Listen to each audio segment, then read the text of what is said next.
धीमहि धियो यो नः प्रचोदयात्। Actually, आइयो माँ शक्ति आज स्वाध्याय चंद्र कुमार के मांगे 1083 दिन गुरुवार तारीख 5 दिसंबर 2024। और आज हमारे बीच में जो आए हैं CA chartered accountant Shri Drona Bhardwaj जो स्पीकर्स हैं हमारे। आज का जो विषय है वो है amendment to the taxation of capital gain by finance number 2 act 2024।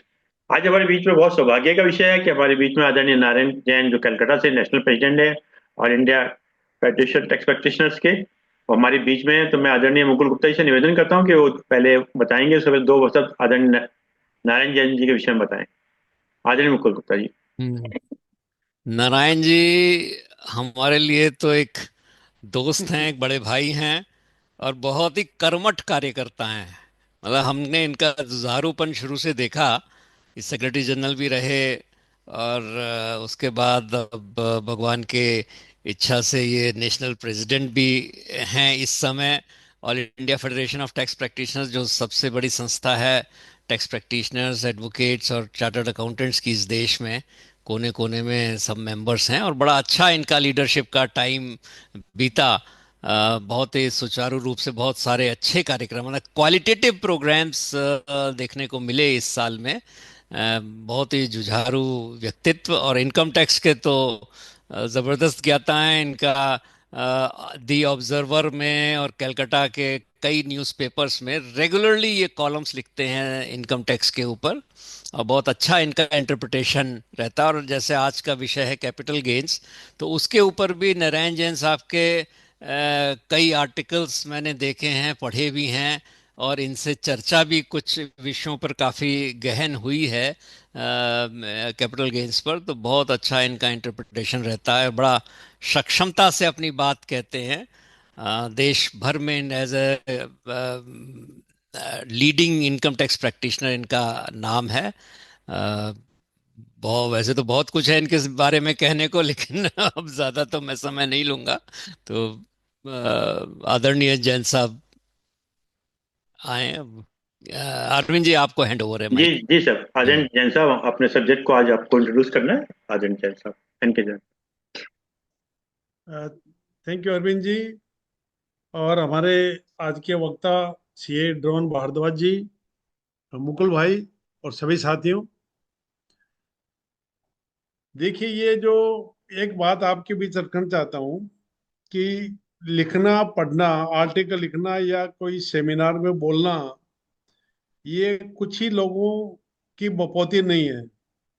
हमेशा मैं चाहता हूँ कि ज्यादा से ज्यादा लोग इस विधा का उपयोग करें और आप में से हर आदमी सक्षम है, लिखने में भी सक्षम है, क्योंकि अपने डिपार्टमेंट में जो भी हम लोग रिटर्न सबमिशन देते हैं या कोर्ट का मामला लड़ते हैं, ट्रिब्यूनल में लड़ते हैं, तो वो आप एएफटीपी के लिए या अपनी संस्था के लिए नहीं कर रहे हो, क्लाइंट के लिए कर रहे हो, लेकिन उसको आप इस ढंग से ठीक कर दीजिए कि वो एक आर्टिकल का रूप ले लें, एक भाषण का रूप ले लें। तो मेरी आपसे गुजारिश है, मैं आज यहाँ पर आके बड़ा खुश होऊंगा कि यदि आप में से 5 लोग भी इस चीज का हाँ करें कि हाँ भी ठीक है, हम लिखेंगे, पढ़ेंगे, आर्टिकल भी लिखेंगे, वक्ता भी बनेंगे। और आप लोगों में सब में ये भी इच्छा शक्ति होनी चाहिए कि संस्था में जो है प्रेसिडेंट जो अभी हैं या अगले बाद वाले साल में बनेंगे, आप भी जरूर लीडरशिप में आगे आए, आप भी एक साल प्रेसिडेंट बने। ये अपने साधारण राजनीतिज्ञों की तरह झगड़ा नहीं करना है, लेकिन योग्य लोग मिलते कहाँ हैं काम करने वाले, क्या कि अपने को सबको साथ में लेके चलना है। मुकुल भाई ने कहा कि भी ठीक है, क्या मेरा रोल रहा या क्या रोल अभी है, किस ढंग से काम कर रहा हूँ। मैं तो आपको ये कहता हूँ कि कभी भी हम कुछ भी बन जाए जिंदगी में, चाहे प्रेसिडेंट बन जाए कि हाईकोर्ट के जज बन जाए और वही कुछ पद पे आ जाए, तो वो पद अपने दिमाग में नहीं आना चाहिए। वो पद में ये आना चाहिए कि हमको कैसे लोगों की, जिन लोगों ने मुझे बनाया है, कैसे मैं सही रूप से उनकी सेवा करूं, ये भावना रहनी चाहिए। तो अपनी जब पीरियड खत्म हो जाती है तो बाद में ऐसे आदमी को लोग याद करते हैं कि जिसने इम्पार्शियल रूप से और सबकी देखरेख करके काम किया हो, उसको नहीं कि जो अपनी अहम रखे। तो आज मैं देख रहा हूँ कि अपने बीच में हम लोग जो जो हैं 14 लोग उपस्थित है। और मैं अरविंद जी से भी निवेदन करता हूँ कि इनमें से हम लोगों को भी चाहिए हम लोगों को भी चाहिए कि हम लोग पूरा अच्छी तरह से सब चीज को समझें, ताकि क्लाइंट को सही से एडवाइस दे सके। अब आगे आने वाली साल में 1 फरवरी 2025 को गवर्नमेंट की इच्छा है, फाइनेंस मिनिस्टर की इच्छा है कि नया एक डायरेक्ट टैक्स कोड आए। डायरेक्ट टैक्स कोड आने की फितरत पहले भी चली थी, 3 साल तक डिस्कशन हुआ। संजोग से जिस दिन ये किताब रिलीज हुई, नया डायरेक्ट टैक्स कोड का ड्राफ्ट जो है, उस दिन मैं दिल्ली में नॉर्थ ब्लॉक में था। तो मुझे भी मौका मिला कि सीबीडीटी वालों ने, चेयरमैन ने मेरे को भी एक किताब दी। और बाद में हुआ चर्चा करते करते, बाद में लास्ट में अरुण जेटली जी ने कह दिया कि ये डायरेक्ट टैक्स कोड का कोई जरूरत नहीं है। तो अब इस बार क्या होगा 1 फरवरी को आने के बाद में, क्योंकि प्रॉपर विचार विमर्श में नहीं हुआ है, आने के बाद में भी किताब भी 300-400 पेज की होगी। सब लोगों को विचार करना होगा कहाँ जाके मामला टिकेगा और क्या क्या प्रोविजन है हमको। लोग तो यही कहते हैं, जब भी कोई नया एक्ट आता है तो ये कहा जाता है कि पुराने को भूलो, नया याद करो। अपने इनकम टैक्स के मामले में ये एक जरूरी बात है कि पहले के तो सेक्शन हम लोग को पता है कि भी सेक्शन 10 क्या है, 11 क्या है, 12 क्या है, 143(3) क्या है।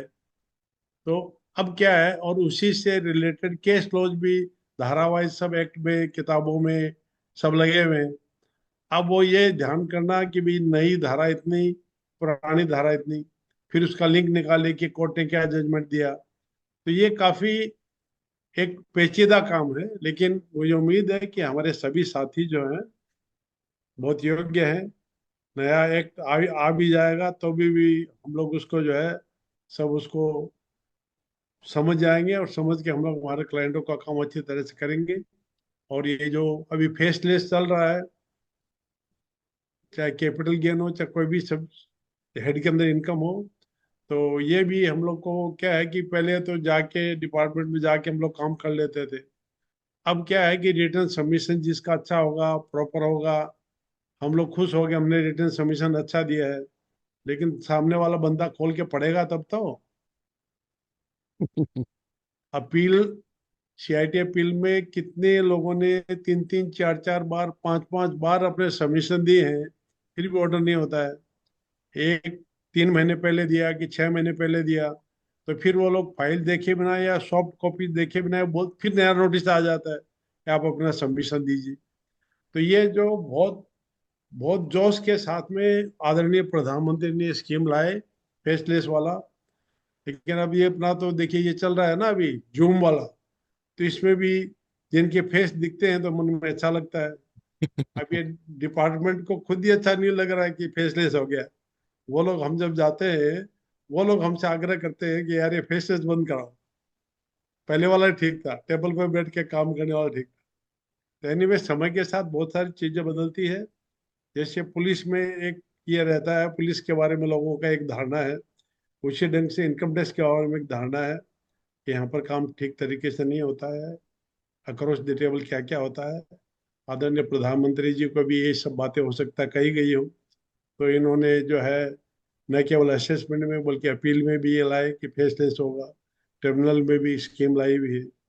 तो ये देखिए, हम लोग तो प्रैक्टिस में, हमको समय के साथ और कानून के साथ चलना है। अब उसको कैसे हम अच्छे से अच्छा कर सके ताकि हमारे क्लाइंट के साथ न्याय हो सके और हमारे क्लाइंट के साथ डिपार्टमेंट भी न्याय करे, ये हम लोग की इच्छा होनी चाहिए। और कैपिटल गेन का हम लोग आज ड्रोन भाई से सीख के अच्छे से अच्छा काम करें क्लाइंटों का, यही मेरी आपसे शुभकामना है। और ड्रोन भाई को बहुत बहुत धन्यवाद, नमस्कार। नमस्कार। बहुत बहुत धन्यवाद आदरणीय नारायण जैन साहब। हमारे बीच में हमारे आदरणीय एन के नायब साहब भी आ चुके हैं, जो retired additional commissioner income tax हैं, कानपुर से हैं, जो बाद में कंक्लूडिंग रिमार्क देंगे। अब मैं आदरणीय जॉन साहब भारद्वाज साहब से निवेदन करता हूँ कि आज का उद्बोधन जारी करें। आदरणीय जॉन भारद्वाज। तो सर, सबसे पहले तो सभी को नमस्कार कहना चाहूंगा। और अभी नारायण जैन सर को मैं सुन रहा था तो मुझे एक बात बड़ी अच्छी लगी सर की। सर ने कहा कि एटलीस्ट 5 लोग प्रण लें कि लिखेंगे भी और पढ़ेंगे भी। तो सर ने इतनी अच्छी बात बोली है, और ये तो नीड ऑफ द आवर है। सर ने फेसलेस की भी बात करी। तो जब से फेसलेस हुआ 2020 से, तो अगर इस प्रोफेशन में रहते हुए हम लिखेंगे नहीं और पढ़ेंगे नहीं, तो मुझे नहीं लगता कि सरवाइव किया जा सकता है। और हम देख भी रहे हैं, जो लोग लिख नहीं रहे या पढ़ नहीं रहे, वो धीरे धीरे इस प्रोफेशन से भी बाहर होते जा रहे हैं। चलिए सर, अब मैं अपनी जो स्लाइड कुछ बनाई है उसको शेयर करता हूं, स्क्रीन शेयर करता हूं।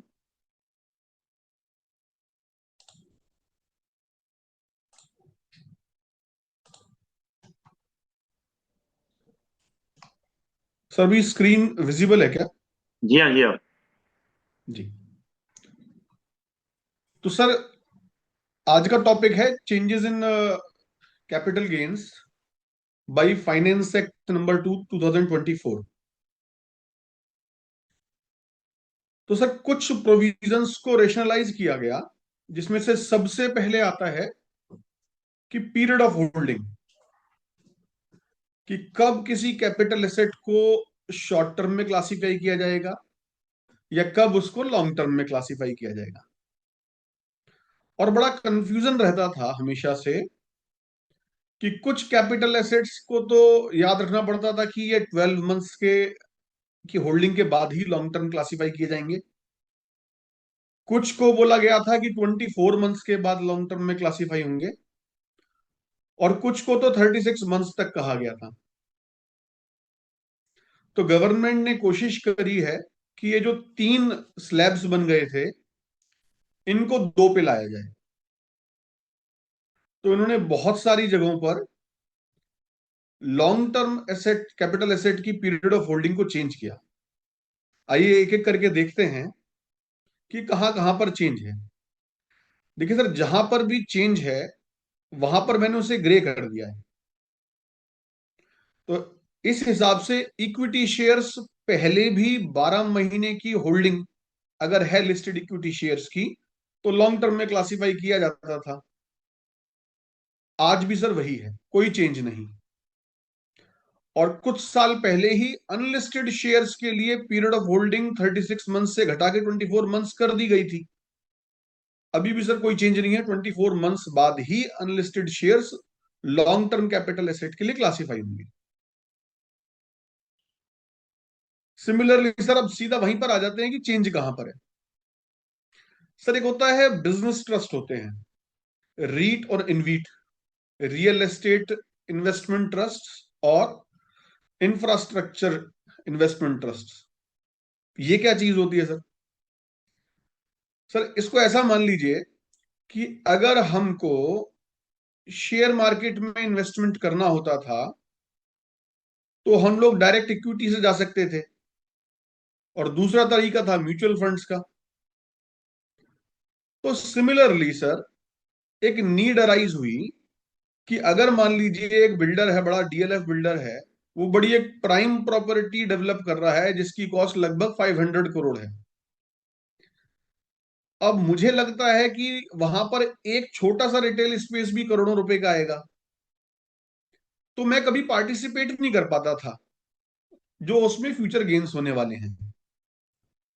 तो इसीलिए ये एक बिजनेस ट्रस्ट का कॉन्सेप्ट आया, जिसमें छोटी छोटी यूनिट्स करके बेचा गया। मैं ये भी कर सकता हूं कि मैंने सिर्फ 20,000 रुपए इन्वेस्ट किए और मैं उसमें एक पार्टिसिपेंट हो गया उस प्रोजेक्ट में, उस बिल्डर के। तो इसलिए बिजनेस ट्रस्ट बने, रीट बनी, ऐसी इंफ्रास्ट्रक्चर प्रोजेक्ट्स के लिए इनवीट्स बने। तो यहां पर सर थोड़ा सा पैरिटी नहीं थी, इनके लिए 36 मंथ्स की क्लासिफिकेशन थी पीरियड ऑफ होल्डिंग की। तो यहां पर एक मेजर चेंज आया है कि जो भी ऐसे बिजनेस ट्रस्ट के यूनिट होल्डर्स हैं, अगर वो यूनिट्स अपनी 12 मंथ्स एटलीस्ट होल्ड कर लेते हैं और उसके बाद ट्रांसफर करते हैं लिस्टेड ट्रस्ट में, तो वो लॉन्ग टर्म में क्लासिफाई हो जाएगा। और अगर कोई अनलिस्टेड ट्रस्ट है तो ऐसे में 24 मंथ्स कर दिया गया। तो ये बिल्कुल उसके इक्विवेलेंट आ गई जैसा कि एक इक्विटी शेयर्स या फिर इक्विटी ओरिएंटेड म्यूचुअल फंड्स में होता है। सिमिलरली सर डिबेंचर्स, डिबेंचर्स में भी 36 मंथ्स का होता था long term capital gain classify कराने के लिए। तो वहां पर भी पीरियड ऑफ होल्डिंग घटा के 24 मंथ्स कर देगी, और गवर्नमेंट सिक्योरिटीज के लिए भी ऐसा ही कर दिया गया। बॉन्ड्स वगैरह के लिए। तो अब सर ये सामने वाली टेबल से हम ये अप्रिशिएट कर पा रहे हैं कि 36 मंथ्स तो कहीं पर भी नहीं रहा। किसी भी कैपिटल एसेट के लिए आज की डेट में पोस्ट 23 जुलाई 2024 किसी भी तरीके के कैपिटल एसेट में 36 मंथ्स की पीरियड ऑफ होल्डिंग नहीं है for the purpose of classification as long term capital asset. तो सब जगह 24 मंथ्स है या फिर 12 मंथ्स है। सिमिलरली जो इम्यूल प्रॉपर्टीज हैं सर, लैंड और बिल्डिंग, वहां पर कोई चेंज नहीं है। पहले भी 24 मंथ्स बोल रखा था, आज भी 24 मंथ्स ही बोला है। लेकिन जो गोल्ड बेचते थे या अनलिस्टेड शेयर्स बेचते थे, वहां सर हमको 36 मंथ्स वेट करना पड़ता था। तो वहां पर ये पीरियड रिड्यूस हो गया, 24 मंथ्स पर ही आ गया है। तो सर ये पीरियड ऑफ होल्डिंग को लेके एक मेजर चेंज था, वो हमने अभी डिस्कस किया। नेक्स्ट जो मेजर चेंज है सर, वो है टैक्स रेट्स को लेके। शायद ये एक्सपेक्ट तो नहीं कर रहे थे हम लोग बजट से कि कहीं टैक्स के रेट्स घट भी सकते हैं, लेकिन अनएक्सपेक्टेडली बजट में अनाउंस किया गया कि in case of long term capital gain हम आपका जो 20% का स्पेशल रेट लगता था उसको घटा के कर रहे हैं 12.5%। सर जैसे ही ऐसा हुआ कि 12.5%, तो मुझे लगता है कि majority of the tax payers को तो फायदा था, लेकिन कुछ स्पेसिफिक केसेस में नुकसान भी हो रहा था टैक्स पेयर्स को। और इस इंडस्ट्री ने बड़ा अपोज किया इस प्रोविजन को। तो गवर्नमेंट ने भी क्या करा, गवर्नमेंट ने एक ऑप्शन दे दिया। गवर्नमेंट ने यह कहा कि हम आपके लिए मैंडेटरी नहीं कर रहे कि आप 20% से घटा के 12.5% पे टैक्स दीजिए विदाउट इंडेक्सेशन बेनिफिट। उन्होंने कहा कि जितनी भी प्रॉपर्टीज पहले की एक्वायर्ड हैं, पहले की मतलब बिफोर 23 जुलाई 2024, तो जहां पर भी प्रॉपर्टीज पहले की एक्वायर्ड हैं वहां पर हम आपको अभी भी ये ऑप्शन देंगे कि 20% का ही कैपिटल गेन टैक्स दे दीजिए और इंडेक्सेशन का बेनिफिट ले लीजिए। इसको रीफ्रेम कर देता हूं मैं कि जहां पर भी लैंड और बिल्डिंग की बात हो रही है और ऐसी लैंड या बिल्डिंग या बोथ 23 जुलाई 2024 से पहले की अगर एक्वायर्ड हो और सेल किया जा रहा है उसे 23 जुलाई या उसके बाद, तो ऐसे में अभी भी टैक्स पेयर को ये ऑप्शन मिलेगा कि वो या तो 20% दे दे विद इंडेक्सेशन और या फिर 12.5% का कैपिटल गेन टैक्स भर दे विदाउट इंडेक्सेशन बेनिफिट। लेकिन यहां पर सर ये बिल्कुल ध्यान रखने वाली बात है कि अगर प्रॉपर्टी 23 जुलाई 2024 के बाद एक्वायर होगी तो सर कोई भी ऐसा ऑप्शन दिया नहीं जाएगा। ये मैंडेटरी है कि 12.5% ही कैपिटल गेन टैक्स आप भरें और इंडेक्सेशन का बेनिफिट क्लेम नहीं कर पाएंगे। तो ये तो बात हो गई sir long term capital gains की, जहां पर लैंड और बिल्डिंग इन्वॉल्व थी। जहां पर लैंड और बिल्डिंग इन्वॉल्व नहीं है सर, वहां पर कोई गवर्नमेंट ने ये अपने प्रपोजल जो दिया था फाइनेंस बिल में, उसके लिए कोई चेंज नहीं किया। उसके लिए वो बिल्कुल इंटैक्ट है कि 12.5% विदाउट इंडेक्सेशन ही देना है। ये ऑप्शन अवेलेबल नहीं है कि 20% विद इंडेक्सेशन भी हो किसी अदर कैपिटल एसेट के लिए। नेक्स्ट देखते हैं सर कि लिस्टेड इक्विटी शेयर्स या इक्विटी ओरिएंटेड जो म्यूचुअल फंड्स थे, इसका जो स्पेशल रेट था, कंसेशनल रेट कैपिटल गेन का, वो था 10%। भाई 2018 तक तो लगता ही नहीं था, 31 मार्च 2018 तक। 1 अप्रैल 2018 से इम्पोज किया गया लिस्टेड इक्विटी शेयर्स के ऊपर 10% का कंसेशनल रेट। अब हमसे कह दिया गया है कि 12.5% का कैपिटल गेन का टैक्स लगेगा। हो सकता है गवर्नमेंट का थॉट प्रोसेस ये रहा हो कि पोस्ट कोविड स्टॉक मार्केट में काफी बूम रहा है, तो हो सकता है गवर्नमेंट ने चाहा हो कि थोड़ा सा पोर्शन हमें भी मिले इसमें, तो टैक्स का रेट 10% से बढ़ा के 12.5% कर दिया। लेकिन जब एक तरफ से ये पैसा लिया तो थोड़ा सा, बड़ा ही छोटा सा एक रिलैक्सेशन बढ़ा दिया, एक्सटेंड कर दिया कि जो लॉन्ग टर्म कैपिटल गेन्स थे लिस्टेड इक्विटी शेयर्स के या इक्विटी ओरिएंटेड म्यूचुअल फंड्स के, उसमें जो पहले 1 लाख का गेन था इन अ फाइनेंशियल ईयर, उस पर टैक्स नहीं लगता था। तो अब वो 1 लाख का जो टैक्स नहीं लगता था उसको बढ़ा के 1.25 लाख कर दिया लिमिट। अब 1,25,000 तक के गेन पर टैक्स 0 होगा।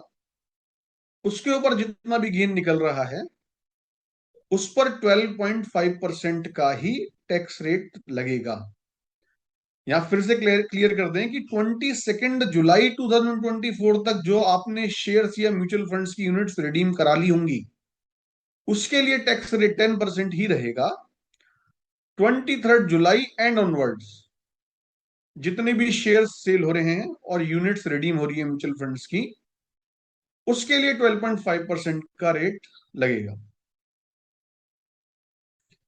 और लास्ट ये हमें भी डिस्कस करिए है कि कोई भी अदर कैपिटल सेट अगर है तो पहले 20% का टैक्स रेट था विद इंडेक्सेशन बेनिफिट।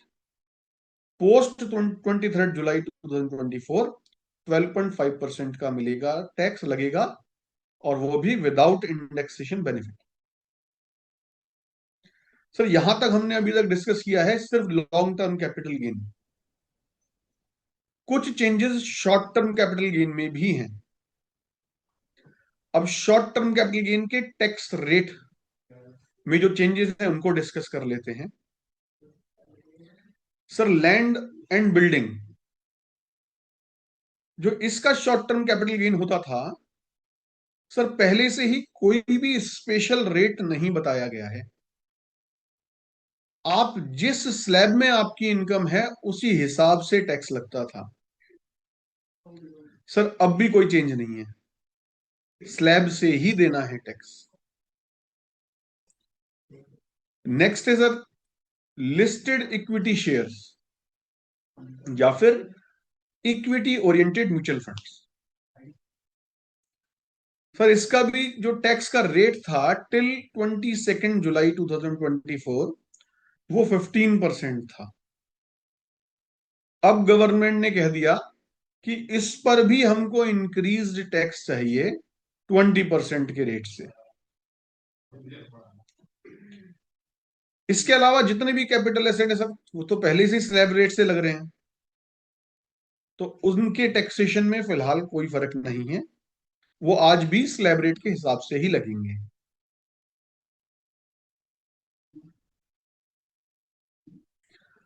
अब सर एक कंपैरेटिव एनालिसिस किया है।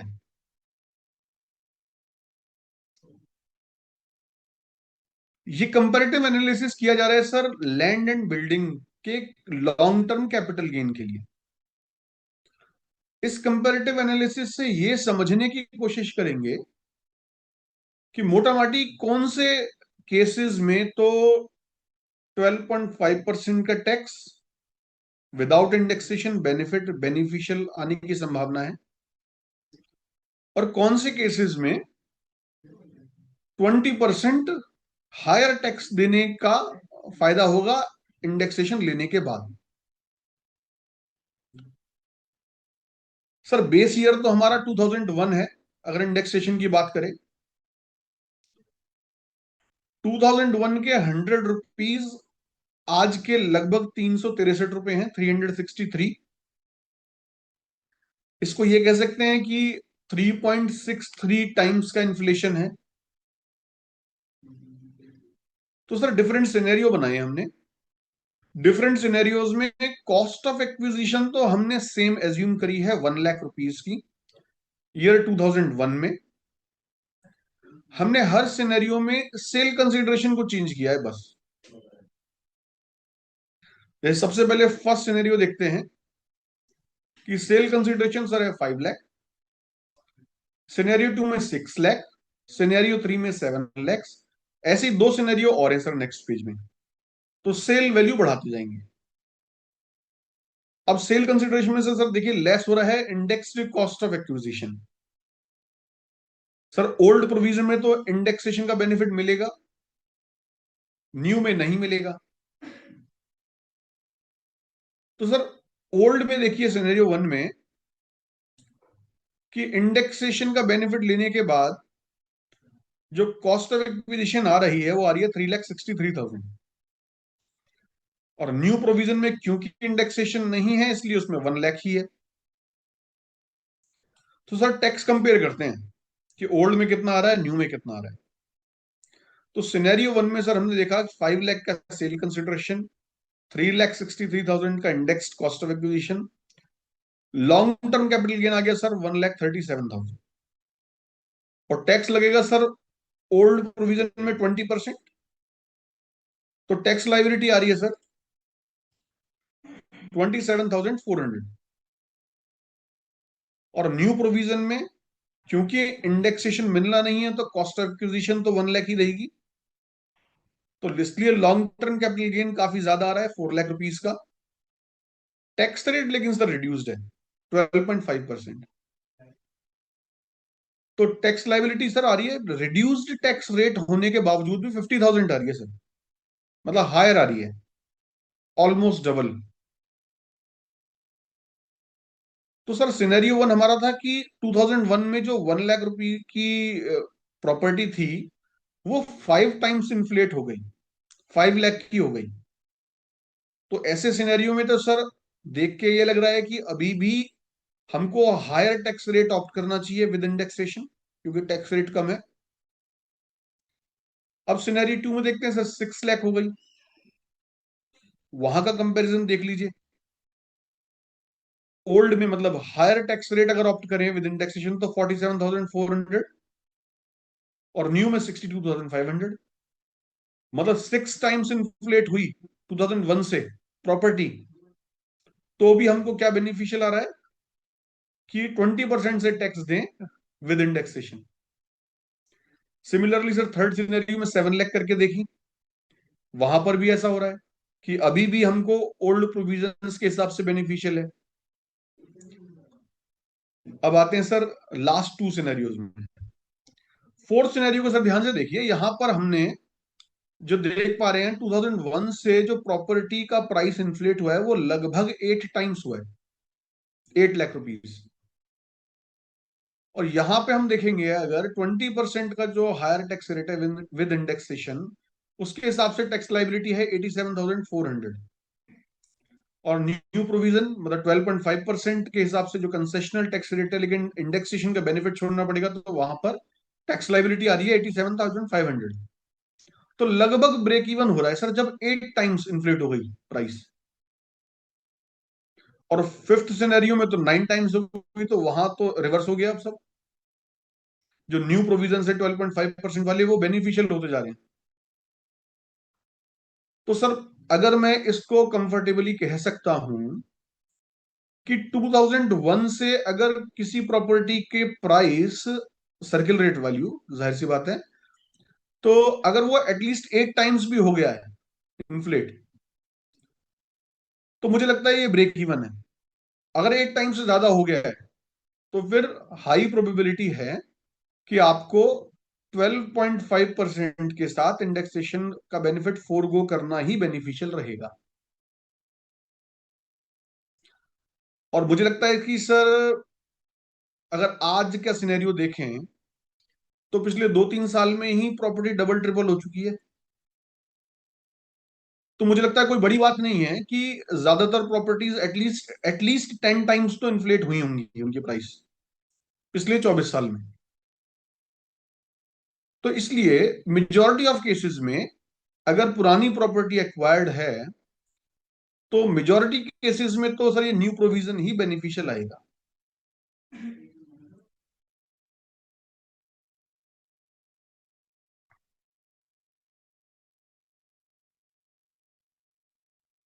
सर कुछ लोग ये डाउट पूछते हैं कि अगर 12.5% का हमने ऑप्ट कर लिया टैक्स रेट, तो क्या ये रोल ओवर बेनिफिट मतलब री इन्वेस्टमेंट का बेनिफिट मिलेगा या नहीं मिलेगा? तो सर गवर्नमेंट ने प्रेस जब ये अमेंडमेंट आई तो प्रेस रिलीज से भी इस बात को क्लियर किया था कि ये सब बेनिफिट्स आपके विड्रॉ नहीं किए जा रहे। कंसेशनल रेट का जो आप टैक्स ऑप्ट करेंगे 12.5% का, ये करने के बावजूद भी आपके पास सारे री इन्वेस्टमेंट के ऑप्शंस तो अवेलेबल हैं, प्रोवाइडेड आप जो भी उस सेक्शन में कंडीशंस लिखी हैं उनको फुलफिल करें। तो ये सारे सेक्शंस के बेनिफिट्स अवेलेबल हैं।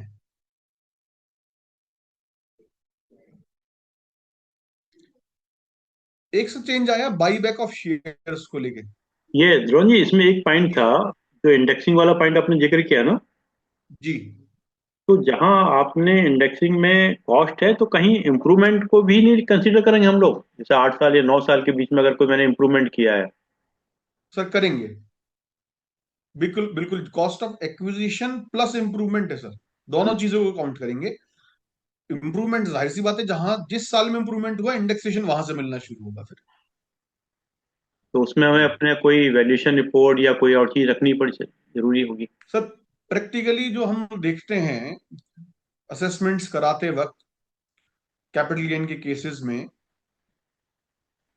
तो सर बिल्स तो मुझे तो आज तक मिले नहीं किसी क्लाइंट के पास कि कंस्ट्रक्शन के उसके बाद बिल्स हों सारे। तो सर जो लास्ट रिजॉर्ट रह जाता है वो यही रहता है कि दो चीजें एक असेसिंग ऑफिसर जानना चाहता है ऐसे केसेस में। एक, कि प्रॉपर्टी एक्चुअल में बनी हो और लगभग कितने की बनी होगी ये चीज, प्लस सोर्सेज ऑफ फंड्स, कि जितने का आप अपना री इन्वेस्टमेंट बता रहे हैं या फिर कॉस्ट ऑफ एक्विजिशन बता रहे हैं उसके फंड्स भी तो होने चाहिए।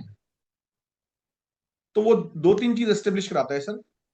तो प्रॉपर्टी बनी थी, उस साल में बनी थी, ये एक रजिस्टर्ड वैल्यूअर जो होते हैं वो अपनी रिपोर्ट दे देते हैं।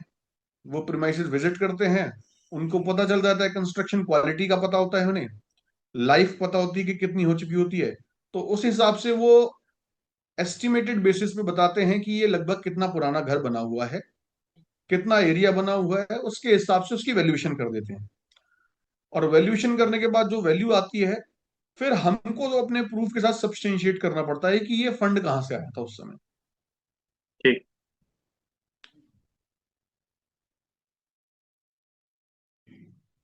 सर बाईबैक ऑफ शेयर्स पर आते हैं।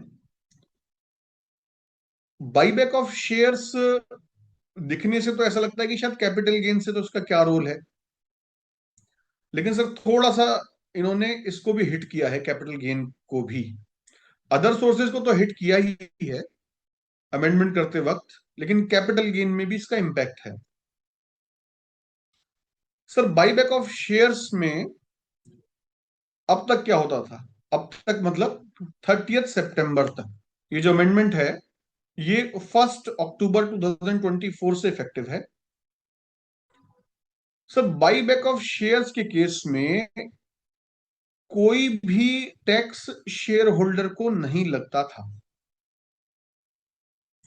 इस बाईबैक पर जो टैक्स पे किया करती थी वो कंपनी पे किया करती थी सर। और कितना टैक्स दिया कर, किस अमाउंट पे टैक्स दिया करती थी? जो भी बाईबैक का प्राइस था उसमें से लेस कर दीजिए जो शेयर होल्डर ने पहले पैसे दिए थे, मतलब जो उसकी कॉस्ट ऑफ एक्विजिशन थी। इसको और सिंपल समझना चाहें तो जैसे पहले डिविडेंड डिस्ट्रीब्यूशन टैक्स हुआ करता था सर, तो कंपनी से टैक्स मांगा जाता था। हालांकि वो 1 अप्रैल 2020 से चेंज होके शेयर होल्डर के पास शिफ्ट हो गया है। तो सर थोड़ा सा बिल्कुल वैसा ही है कुछ यहां पर जो बाईबैक ऑफ शेयर्स के साथ भी किया गया। तो 30 सितंबर 2024 तक सर जो ओनर्स ऑफ टैक्स पेमेंट था वो था कंपनी के पास। क्या वो था कंपनी के पास। अब ये सारा सर टैक्स पेमेंट का ओनस शिफ्ट किया जा रहा है शेयर होल्डर के पास विद इफेक्ट फ्रॉम 1 अक्टूबर 2024। तो सबसे पहले सर 30 सितंबर तक लॉ क्या चला वो समझना पड़ेगा। तो सर 30 सितंबर तक जो भी इनकम कंपनी ने शेयर होल्डर को दी, वो इनकम क्या दी सर? एक तो बाई बैक के पैसे दिए कंपनी ने। बाई बैक के पैसे पे तो सीधे टैक्स लगा नहीं सकते, क्योंकि शेयर होल्डर कहता है कि जी मैंने तो परचेज करते टाइम भी तो पैसे दिए थे कंपनी को। तो सर डिस्ट्रीब्यूटेड इनकम पे टैक्स लेना था कंपनी से, तो डिस्ट्रीब्यूटेड इनकम को ऐसा डिफाइन किया उन्होंने कि बाई बैक का शेयर प्राइस माइनस जितना भी पहले कभी शेयर होल्डर ने पैसे दिए थे वो, उस पर टैक्स दे दीजिए। कंपनी से बोला कि आप दे दीजिए 20% tax plus surcharge plus cess. तो सर जितने भी हाई नेटवर्थ इंडिविजुअल्स हैं या जिनके पास अच्छी खासी शेयर होल्डिंग होती है, बड़े शेयर होल्डर्स, तो सर गवर्नमेंट ने देखा कि ये तो लॉ में एक लूप होल है भाई। उसकी पर्सनल इनकम टैक्सेबल है 30% पर, प्लस सरचार्ज 37% पे, तो इफेक्टिव टैक्स रेट तो 42-43% आ जाता है। लेकिन हम टैक्स किससे मांग रहे हैं? हम मांग रहे हैं कंपनी से। और किस रेट से मांग रहे हैं? 20% प्लस सरचार्ज प्लस सेस से। तो ये 23% कुछ बैठता है। सर लोगों ने मिसयूज करना शुरू कर दिया इसका, कि पोस्ट 2020 जब ये डिविडेंड डिस्ट्रीब्यूशन टैक्स हटा के टैक्स लाइबिलिटी शेयर होल्डर पर ट्रांसफर करी, तो कंपनीज ने क्या देखना शुरू किया कि डिविडेंड मत बांटो, ये तो शेयर होल्डर को टैक्स लग जाएगा मैक्सिमम मार्जिनल रेट पे। कई कंपनीज ने क्या किया? बाईबैक करना शुरू कर दिया, ये रूट अपना लिया। सर कैसे लगता था टैक्स? एक एग्जाम्पल लिया हुआ है हमने इसमें। अगर सर बाईबैक प्राइस हमारे केस में 1000 रुपीज है और वही शेयर इशू हुआ था 600 रुपीज में पहले कभी, तो डिफरेंस है सर 400 रुपीज।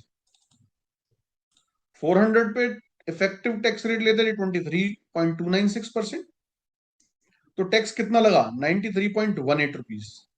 सर 93.18 रुपीज दे दिया कंपनी ने इनकम टैक्स डिपार्टमेंट को, शेयर होल्डर को 1000 रुपए मिले और कोई टैक्स नहीं।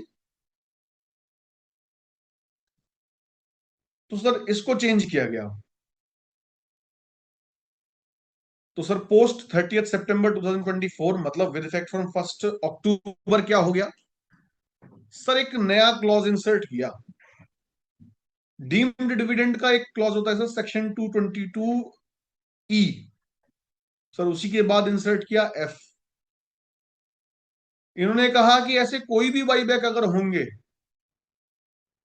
तो जो भी ये बाईबैक होगा इसको हम डीम कर लेंगे कि ये तो डिविडेंड की नेचर का है। और सर डिविडेंड कहां पर टैक्सेबल होता है? अदर सोर्सेज में। और अदर सोर्सेज में टैक्सेबल होगा तो कैसे होगा सर? कोई स्पेशल रेट तो मिलेगा नहीं। मैक्सिमम मार्जिनल रेट से 30% अगर हाई नेटवर्थ वाला इंडिविजुअल है तो ये अप्रिशिएट कर पा रहे होंगे सर, पहले जो 20% प्लस सरचार्ज प्लस सेस पे जा रहा था, अब वही सेम ट्रांजैक्शन पे मैक्सिमम मार्जिनल रेट पे टैक्स लग रहा है। तो सर सेम एग्जांपल है, बाईबैक प्राइस फिर से 1000, total amount taxable for share holder under head other sources कितना हो जाएगा सर? 1000। टैक्स का रेट क्या लगेगा? अगर शेयर होल्डर का स्लैब एज्यूम कर लेते हैं 30%, तो टैक्स कितना पे करेगा शेयर होल्डर सर? 300 रुपए। और नेट जो शेयर होल्डर के पास बच जाएगा वो 700 रुपए। अब यहां पर सर शेयर होल्डर एकदम से अपनी ग्रीवेंस रखेगा कि सर मैंने परचेज भी तो किया था शेयर 600 रुपए देके, वो कहां चला गया मेरा? तो सर गवर्नमेंट भी होशियार है। गवर्नमेंट ने क्या कहा कि ये जो 600 रुपीज है ये हम आपको अदर सोर्स के अंदर रिड्यूस नहीं कराएंगे 1000 रुपीज में से, इसको आप एज कॉस्ट ऑफ एक्विजिशन मानना under head capital gains. Repeat करता हूं सर, जो शेयर होल्डर कह रहा है कि 600 रुपीज मैं पे भी तो करके आया था जब मैंने शेयर परचेज किया था, तो गवर्नमेंट कह रही है कि हमें अदर सोर्सेज में मत बताओ ये बातें कि 1000 माइनस 600 400 पे टैक्स लगेगा। वहां हमें 1000 पे ही चाहिए। आप ऐसा करिए कि जो भी आपकी एक्विजिशन कॉस्ट थी वो अंडर हेड कैपिटल गेन्स आप क्लेम करिए। और कैसे क्लेम करिए? अगर आपके पास करंट ईयर प्रॉफिट्स हैं तो वहां से एडजस्ट कर लीजिए, नहीं तो कहती है कैरी फॉरवर्ड कराएंगे हम आपका ये लॉस।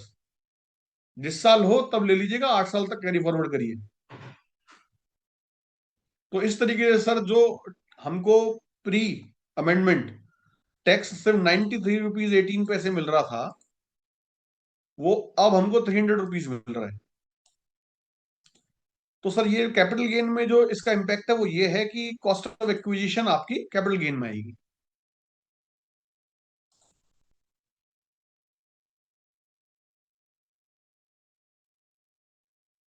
सर एक जो हमारा ये टैक्स के रेट रिड्यूस हुए हैं ना कैलकुलेशन सर। किया आपने? जो कैपिटल क्या गेन सर? बता रहे हैं इसकी जो कैलकुलेशन कीजिएगा, डिपार्टमेंट कह रहा है, इसका भी कुछ चार्ट हाँ बनाया जी। आपने? नहीं वो सर, कितना चार्ट तक? नहीं बनाया इसमें। इसमें चार्ट तो नहीं बनाया। हाँ। इसमें तो इतना ही है कि जो भी कॉस्ट ऑफ एक्विजिशन कहेगा टैक्स पेयर कि जी वो कहाँ चला गया मेरे। हम्म।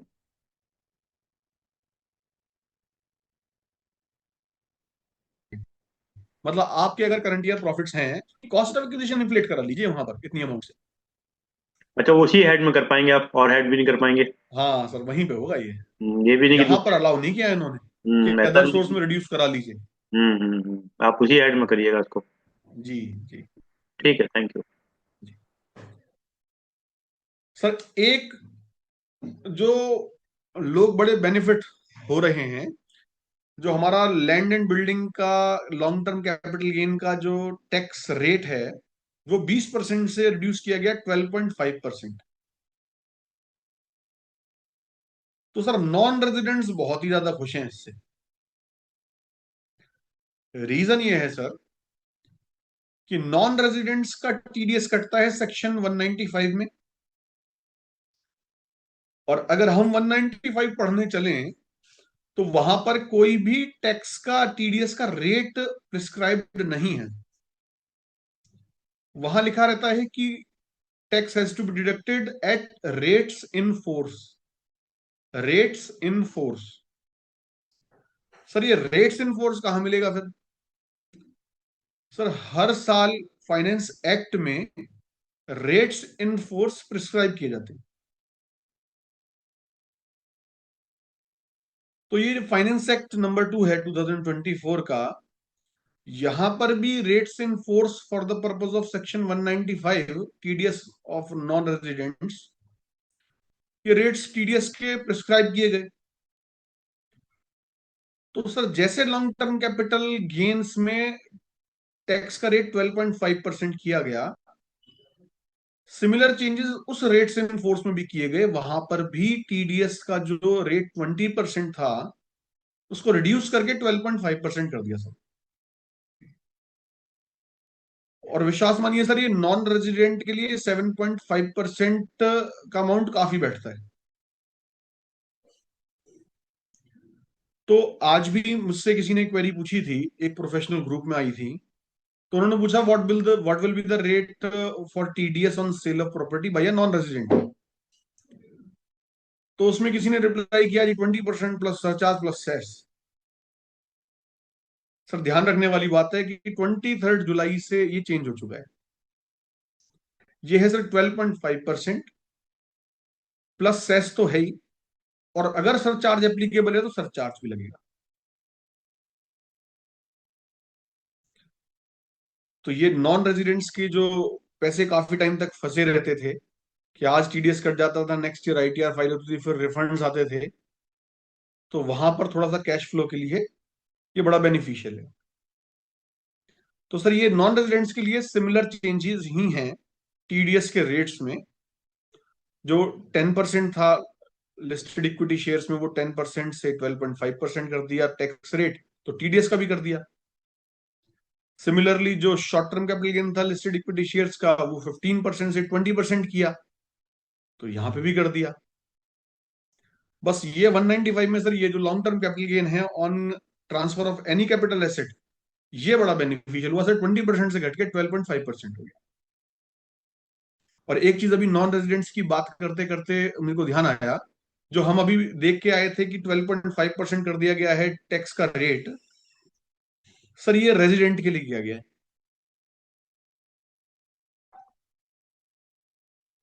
सर एक चीज और है कि इंडिविजुअल और एचयूएफ के लिए किया गया है, ये भी नोट करने वाली बात है सर। ये जो 20% विद इंडेक्सेशन बेनिफिट बाद में इंट्रोड्यूस किया ना सर, ये सिर्फ रेजिडेंट के लिए किया गया, और वो भी इंडिविजुअल और एचयूएफ।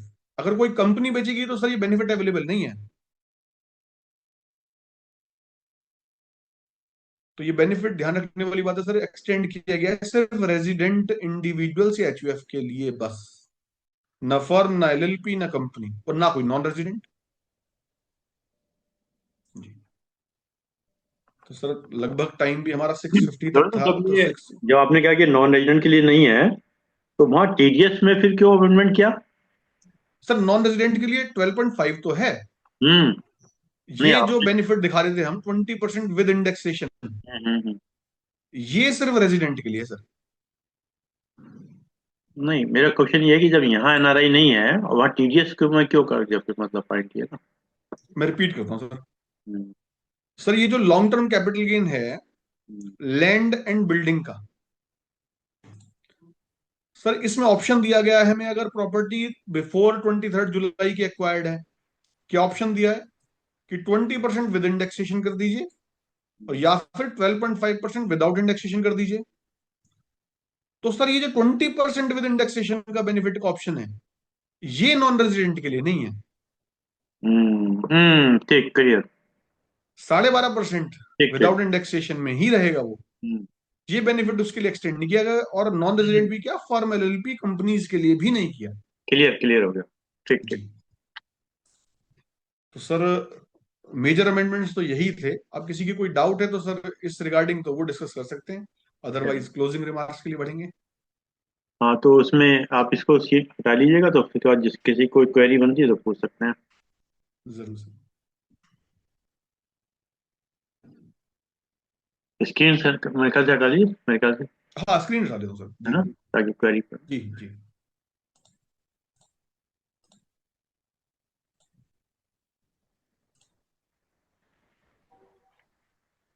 साथ ही मेरे ख्याल से काफी हद तक चीजें द्रोण जी ने क्लियर कर दी हैं। अब इस संबंध में किसी की कोई क्वेरी बनती है तो आदरणीय द्रोण साहब से पूछ सकते हैं। फिर बाद में हमारे यहाँ दो शब्द धन्यवाद के आदरणीय और बल्कि कंक्लूडिंग रिमार्क की गईएगा, वो नैप साहब करेंगे फिर। जी सर। इसमें ये लगता है दोनों साहब, जो लंबे टाइम के अंदर अगर इंडेक्स वो बढ़ता है तब तो फायदा है। Correct sir. और दूसरा अगर एक, रीस हाँ, दूसरा एक चीज जो मैंने अभी बीच में डिस्कस किया था कि इंडेक्सिंग तो नहीं मिल रहा मान लिया, पर अगर इम्प्रूवमेंट मिल रहा है और 9 साल का पीरियड है और उधर वो 3 साल वाला पीरियड है, तो मैं इम्प्रूवमेंट के बीच में कैसे, क्या मुझे नोटिस मिल सकता है क्या? सर एक बार दोबारा से क्लैरिटी दीजिए, क्या मेरा क्वेरी है। पॉइंट ये कहने का है कि जैसे अभी आपने एग्जाम्पल दिया था कि कोई कॉस्ट 1 लाख रुपए की थी, वो 5 लाख हो गई, या 8 लाख हो गई, 9 लाख हो गई, ठीक है ना, जी जितने भी पीरियड्स के अंदर हुआ।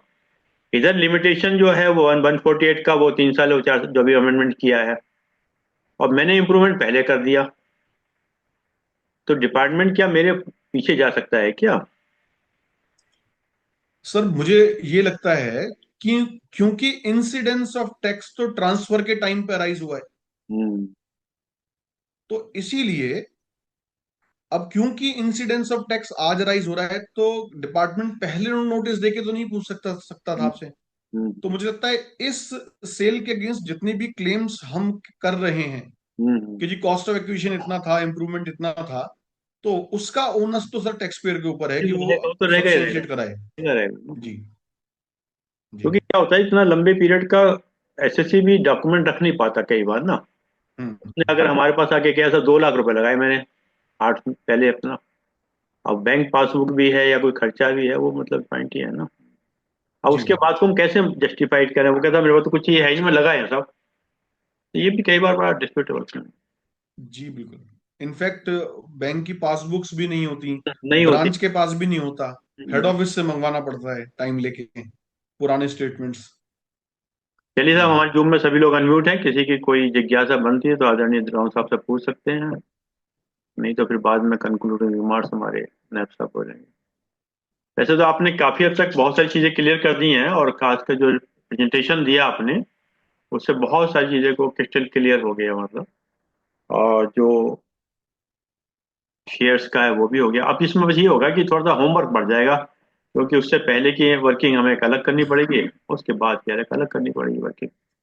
नहीं, शेयर्स में तो सर ज्यादातर ब्रोकर्स रिपोर्ट्स देंगे फिर ऐसी। हाँ, नहीं वो ब्रोकर्स रिपोर्ट तो देते हैं, पर जब आईटीआर फाइल करने बैठते हैं तो सर उसको ब्रेकअप करना ही पड़ता है सर। जैसे आपको ध्यान होगा, वो पहले जो एक डेट आई थी फरवरी वाली, तब भी जी आपने ब्रेकअप किया था ना।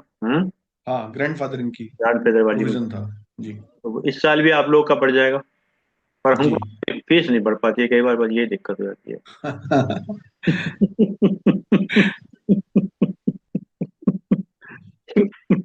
हम्म। यहाँ ये दिक्कत हो जाती है सर, टेक्निकली फेसलेस में ये हो जाता है कि बस वो फीस वाला पॉइंट आ जाता है। अब चलिए साहब, कोई और किसी क्वेरी, मदान साहब आपकी कोई क्वेरी हो पूछ सकते हैं हमारे अरोड़ा साहब की भी अगर हो, कि चंद्र मोहन जी आपकी मेरठ से हैं, आपकी कोई क्वेरी हो तो। सर द्रोण भाई ने इतने अच्छे से समझाया कि सब कुछ क्लियर हो गया। Thank you sir, thank you. Amit Madan साहब आपकी कोई क्वेरी हो? शेखरी साहब चंडीगढ़ से आपकी कोई लगता है सभी कोई क्वेरी नहीं। चलिए बढ़िया। चलिए नायब साहब, फिर आप ही कंक्लूडिंग रिमार्क कीजिएगा, और क्या, अगर सब लोग इतना बढ़िया समझा दिया हमारे स्पीकर साहब ने। नहीं, और सही बात है। ये बात तो हम्म, बिल्कुल जो कही मदान साहब ने बिल्कुल सही कही हम्म, कि ड्रोन साहब ने इतने अच्छे से समझाया। In fact he looks quite young, लेकिन हम्म, कंसेप्ट इतने अच्छे से उसने पहले चार्ट बनाया, चार्ट बनाने के बाद उसको एग्जांपल्स दिए। एग्जांपल से एक चीज बहुत क्लियर कर दी कि अगर आपकी प्रॉपर्टी का वैल्यू 8 टाइम्स या उससे बेहतर है, hmm, it is better to go for the new scheme, नए ऑप्शन में जाना है। क्योंकि आपका जो भी लेंगे कैपिटल गेन का इंडेक्सेशन 2000 से लेंगे, और 23 साल तक आते आते वो 363, 363 टाइम्स हो जाएगा। तो उस हिसाब से जो बताया, और वो चीजें बड़ी क्लियर कर दी उन्होंने कि अगर 8 टाइम से ऊपर है तब तो आप नए वाले 12.5% या उससे नीचे है तो you can take the benefit. और 8 ईयर्स वाले में तो ब्रेक इवन ही है, चाहे इधर जाओ चाहे उधर जाओ। तो द वे, मतलब I appreciate the way he has been explaining. इस तरीके से एक एक चीज को धीरे धीरे, कहीं उन्होंने जल्दबाजी नहीं की, कहीं निपटाने की कोशिश नहीं की। होता है ना कई बार, अब अरविंद शर्मा साहब ने फंसा दिया कैपिटल गेन में, ये इतने चेंजेस हो गए कैसे बताऊंगा, करो यार जल्दी करो, तो हमारे दूसरे क्लाइंट को भी देखना, नथिंग। और बिल्कुल से एक एक चीज को ऐसे जैसे क्लास में प्राइमरी के बच्चों को कोई टीचर बताता था उस तरीके से बता, मैं इसी चीज को देख रहा था। ये हम लोग को कई चीजें नहीं क्लियर थी, आज और क्लियर हो गई है नो डाउट। क्योंकि हम लोग मतलब भर की चीजें देखते हैं कि हमारे कंसर्न की क्या है, एसएफसी वही देखता है, और उसको उसके काउंसिल भी वही समझाते जो उससे कंसर्न चीजें होती, सब नहीं समझाते। लेकिन आज बहुत क्लियर कर दिया गया। और जैसे मदान साहब ने कहा कि वाकई में इनको सुनने के बाद, और जैसे ही 6:50 बजे कहते हैं हमारे मेन मेन चीजें बता दी हैं, हमारा कोर्स कंप्लीट हो गया है, अब और किसको पूछना तो बता दे। तो दिस क्यूट क्यूट वर्ड मुझे समझ में आ रहा। तो जब तक देखा नहीं था तो ये लग रहा था कि कुछ चार्टर्ड अकाउंटेंट होंगे और कैपिटल गेन के जल्दी जल्दी बताएंगे, फिर हम सब लोग इतने कंफ्यूज हो जाएंगे, ये पूछेंगे वो करेंगे, ये पूछेंगे ये कैसे हो गया वो कैसे हो गया। तो I had so many questions at the beginning, but after this class I don't have any question from my self also.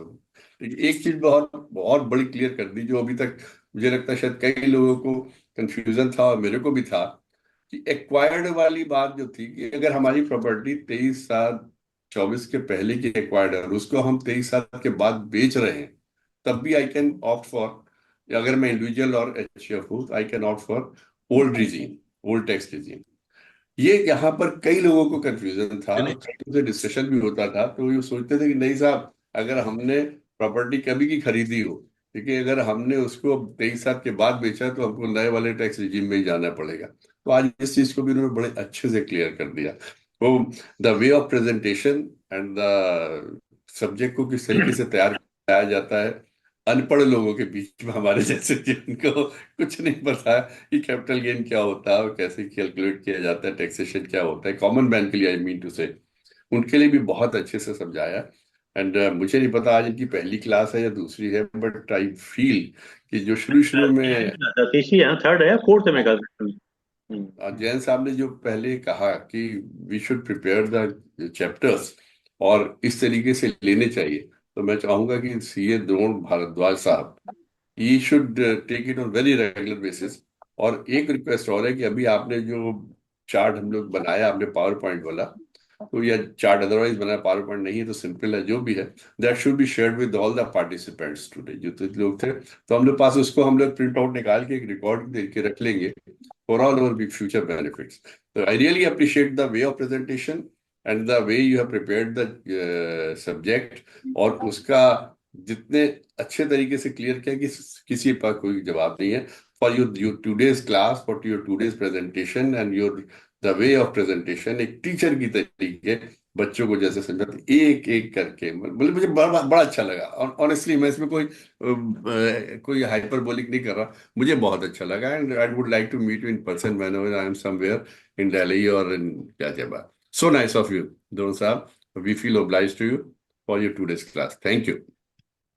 Thank you very much sir, thank you very much. Sir जिस चीज का ये confusion कर रहे हैं नैब साहब हमारे, तो आपको शायद ध्यान होगा कि ये बाद में क्लियर किया था बोर्ड ने। स्टार्टिंग में तो यही आया था अपना 12.5 का, और इसमें ये था कि दोनों ऑप्शन है आपके पास में, अगर आपकी इच्छा है तो 20 में चले जाओ, अच्छा है तो 12.5 चले जाओ, मतलब ज्यादा देना चाहे ज्यादा दे दो, कम देना चाहे कम दे दो, मतलब गवर्नमेंट ने दोनों चीज छोड़ी है, चूज आपको करना है। हाँ, अगर किसी जी को बिल्कुल लगता है कि वो ज्यादा देना, पर वो देगा अब क्यों, जैसे कौन देखिए करेगा। ना, उन्होंने 7.5 लाख का या 7 लाख का जो भी एग्जेम्पशन कर दिया है, अगर आपको बेनिफिट लेना है कि आप डिपॉजिट मतलब एग्जेम्पशन वाली चीजों में अपना डिपॉजिट्स करते हैं, पीपीएफ में लगाते हैं या एटीयू वगैरह का लेना चाहते हैं deduction for the old regime, और आपको कहीं कुछ नहीं करना है, कोई डिपॉजिट नहीं करना, कहीं कोई इन्वेस्टमेंट नहीं करना, you can come for the new regime, आपको 7 लाख 7.5 लाख सॉरी वो कोई बंद हो गया, एक मिनट जरा, हाँ खोल लीजिएगा। लिखा होता हो म्यूटेड यू, आपने मुझे म्यूट कर दिया। नहीं नहीं, वो अब आवाज आई, सॉरी सॉरी। नहीं नहीं। अच्छा, तो वो चीज जैसे है, तो गवर्नमेंट भी शायद यही चाहती है कि पब्लिक जो है instead of making investment in tax saving benefits, उसकी ये करने के बजाय they should go for pub, जहाँ यूनिट्स में या इक्विटी शेयर में या मार्केट में लगाएं जहाँ पे प्रॉफिट अर्निंग है, म्यूचुअल फंड्स में लगाएं। तो वो चीज है, तो वहां पर तो सीधे सीधे लगता है जिसको इस तरह पीपीएफ वगैरह में जमा नहीं करना, और जो चाहते हैं कि म्यूचुअल फंड में 15-20% का हमको मिल सकता है, इक्विटी शेयर में मिल सकता है, काय हम पीपीएफ में 7.5% फंसा है, तो they just out for the new regime. वहां पर तो ठीक है, लेकिन जहाँ कैपिटल गेन की बात आएगी और 8 टाइम्स वाली बात होगी, तो अगर 8 टाइम्स से कम है तो he'll prefer to go old scheme only. और कोई काउंसिल ये नहीं कहेगा भैया कहाँ जाना है, वो कहेगा ओल्ड में जाओ। तो it is very good, very, आप शेयर जरूर कर दिएगा इसको।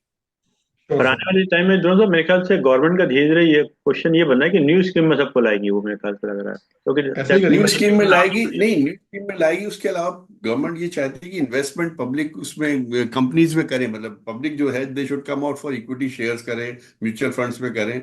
टैक्स बेनिफिट्स की जितनी स्कीम्स थी धीरे धीरे देखिए कम होती चली आ रही। जब हम लोग गाजियाबाद में 2004 में, तो आपको याद हो 30-30 हजार रुपए के बॉन्ड आते थे कि टैक्स सेविंग हो जाएगी, बचा लेते थे, बॉन्ड लिए भी गए, वो गए, अब वो वहां गाजियाबाद के कहाँ लिए, किस बैंक में लिया पता नहीं लग रहा, वो आगे कि नहीं पता करो, कहते नहीं साहब आपके बैंक में क्रेडिट कर दिया गया, अब कब किया क्या नहीं किया, तो वो चीजें बहुत मतलब बिखरी बिखरी होती थी। उनका ठीक है, हम आपको सेम अमाउंट ऑफ एग्जामेशन दे रहे हैं, 7 लाख ये दे रहे हैं, you may go for your, यहाँ भी आप बिजनेस करो, तो वो चीजें हैं, ठीक है। पर उसमें नैब साहब एक बात और है कि कई चीजें अगर ऑप्शनल होती, मैंडेटरी होती हैं, तो उसमें आदमी की सेविंग हो जाती है एक्चुअली इस बहाने, क्योंकि खर्चे तो जितने मर्जी कर लीजिए, अब 1.5 लाख तक का था पहले, सेविंग हो जाती थी चीजों के अंदर, सही बात नहीं।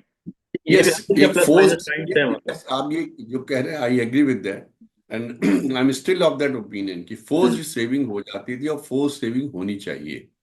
जैसे हम अपना पर्सनल बात बताएं तो हम पीपीएफ को बहुत एनकरेज करते रहे। जब तक ये 7 लाख वाली नई स्कीम नहीं आ गई तब तक हम कहीं भी बोलते थे, कहीं भी स्पीच देते थे, बजट पे देते थे, या कहीं भी बुलाया जाता था बोलने वाले के लिए, तो मैं यही कहता था पीपीएफ जरूर ले लेना चाहिए, क्योंकि उसमें आपको एक तो मैक्सिमम रेट ऑफ इंटरेस्ट मिलता है, और दूसरा वो उस इंटरेस्ट के ऊपर कोई टैक्स नहीं है, you don't have to calculate that amount. तो आपका वो हेडेक खत्म हो जाता है कि क्या इंटरेस्ट आया पीपीएफ पे, क्या नहीं आया। एफडी के ऊपर तो आपको आना पड़ता है, और अदरवाइज और भी किसी स्कीम में जाते तो जाना। तो पीपीएफ में मैं बड़ा जोर देता था। डिपार्टमेंट में रहते हुए मैंने भी जीपीएफ में खूब पैसा, जितना बेसिक सैलरी के बराबर इन्वेस्ट करता रहा। तो it was good, very good scheme. अब चूंकि लोगों को बाहर ज्यादा बेनिफिट दिखता है, if they can invest they should. और अगर मैं तो अभी भी कहता हूँ PPF is one of the best scheme. धर्म साहब, ये जो पीपीएफ का नैब साहब कह रहे हैं, तो इसमें 1 अक्टूबर से जो एनआरआई है उनके लिए चेंजिंग्स आ गया ना इसमें, तो क्योंकि गवर्नमेंट शायद इस पर अब इंटरेस्ट नहीं देगी शायद, मेरे ख्याल से। पीपीएफ के रूल्स का मैं ट्रैक नहीं किया नहीं, मैंने, तो तो मुझे ये अंदाजा नहीं है वाला, हो गया है नॉलेज कि नहीं बराबर। 1 अक्टूबर से जो एनआरआई अकाउंट्स हैं उनके ऊपर अब गवर्नमेंट कोई इंटरेस्ट पे नहीं करेगी, मतलब। सर मैं कुछ कहना चाहूंगा इस बारे में। जी सर, जी जी। जी सर, इसमें चेंजेस अमेंडमेंट्स आए हैं। एक हम्म, तो एक आदमी अब 2 पीपीएफ अकाउंट नहीं रख सकता है, हम्म, और एनआरआईज के लिए तो फिर एबॉलिश कर ही दिया है कि उसको इंटरेस्ट का क्रेडिट नहीं मिलेगा इस पे हम्म। ना। और किसी को भी मतलब ये एक ही अकाउंट मेंटेन करना है, सब्सिक्वेंटली एक ही अकाउंट चलेगा, चाहे वो पहले वाला रखना चाहे या बाद में जो खुला वो रखना चाहे। तो सब में मिला के 1.5 लाख तक का ही इन्वेस्टमेंट वो अभी भी कर सकता है। What about minor child?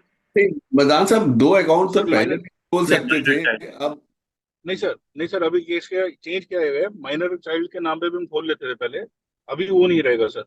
इधर दैट अकाउंट और योर ओन अकाउंट, ये अमेंडमेंट इसमें करें सर। और तो सुकन्या, एनआरआई का इंटरेस्ट खत्म कर दिया उन्होंने। व्हाट जी अबाउट सुकन्या? वो अलग है, चलेगा वो। है वो पीपीएफ हाँ, ही नहीं पीपीएफ नहीं, वो है। चलेगा वो, क्योंकि उसमें 10 ईयर्स तक है ना, लिमिटेशन पीरियड है ना। उसके अंदर एक timing period 14 years, sorry 14 years तक मतलब पेमेंट कर सकते हो, उसके बाद नहीं कर सकते ना। और ओनली फॉर गर्ल्स है, नॉट फॉर बॉयज। उसमें कोई चेंज नहीं आया सर, उसमें एज इट इज राइट। लेकिन वो इंटरेस्ट रेट ऑलमोस्ट वही पीपीएफ वाला ही है, बेनिफिट्स वही है उसके।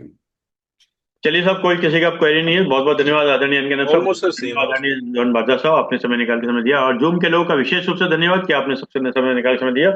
और जैसे कि एक विचार के साथ और 3 बार ओम के साथ अपनी बात को समाप्त करते हैं। आज का विचार बहुत छोटा सा ही है। जिंदगी में हर किसी को अहमियत देना मेरा स्वभाव है। जिंदगी में हर किसी को अहमियत देना मेरा स्वभाव है, क्योंकि जो अच्छे होंगे वो साथ देंगे, जो अच्छे होंगे वो साथ देंगे, और जो बुरे होंगे वो सबक देंगे। सर लेसन वेरी, तो बोथ वे थे। जिंदगी जीने के लिए सबक और साथ दोनों का जरूरी है। बोथ वे थे सर। अच्छा, जब आपने सबक देने वाली बात की तो मुझे क्यों घूर रहे थे?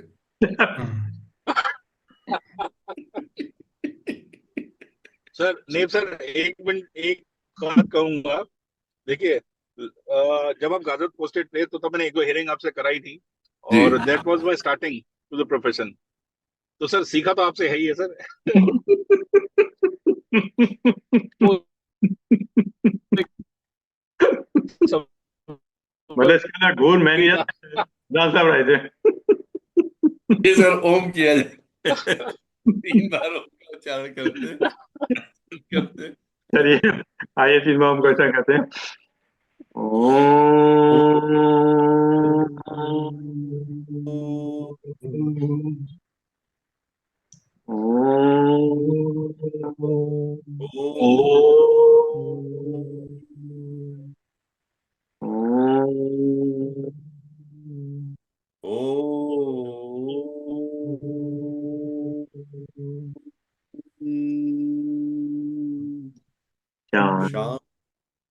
शांति, शांति।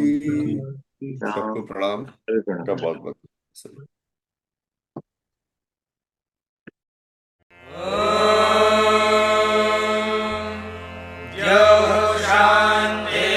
शान्तिरन्तरिक्षं शान्तिः पृथिवी शान्तिरापः शान्तिरोषधः